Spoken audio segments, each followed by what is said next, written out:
अस्सलाम वालेकुम फ्रेंड्स, क्या हाल है। मैं हूं आपके साथ अदनान और आज मैं आपके लिए एक ऐसा शरबत लेके आया हूं जिसे पीने के बाद आपके मैदे की गर्मी, तेज़ाबियत, गैस सब चीज़ें बिल्कुल फिट हो जाएंगी और 5 मिनट के अंदर ये रेडी हो जाता है। तो इसके लिए जो चीज़ें चाहिए उनकी तरफ चलते हैं। जल्दी से आपने वीडियो को स्किप नहीं करना, पूरी देखनी है। यहाँ पर हमने पुदीने के पत्ते ले लिए हैं थोड़े से।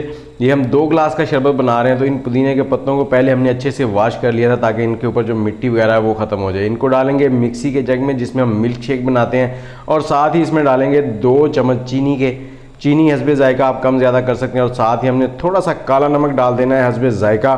और इसके साथ ही यहाँ पर हमने 1 टेबलस्पून लेमन जूस डालना है। मैंने 2 लीमू का जूस डाला है, लीमू में जूस कम था इसलिए 2 इस्तेमाल किए हैं, वैसे 1 लेमन जूस भी बहुत है। और अब हमने इसमें डालना है 1 गिलास पानी का, ये बड़ा गिलास है, ½ लीटर के करीब पानी है। और इसको हमने 2 मिनट तक चला लिया है। उसके बाद कुछ इस तरह से हो गया है। ऐसे ही इसको आपने नहीं पीना है, इसको आपने स्टेन करना है। स्टेन करने के बाद आपने इसको पीना है और ये पीने के फ़ौरन तकरीबन 5 मिनट के अंदर अंदर आपके मैदे की जो जलन है वो ठीक हो जाएगी और आपको जो गैस, तेज़ाबियत, सारे मसाइल हैं वो ठीक हो जाएंगे। तो अफ्तारी में इसको लाजमी बनाएं। इसके साथ ही मेरे चैनल को सब्सक्राइब कर दें, बेल का आइकन दबा दें, वीडियो को लाइक, शेयर और कमेंट ज़रूर कर दें। शुक्रिया, दुआओं में याद रखें। अल्लाह हाफ़िज़।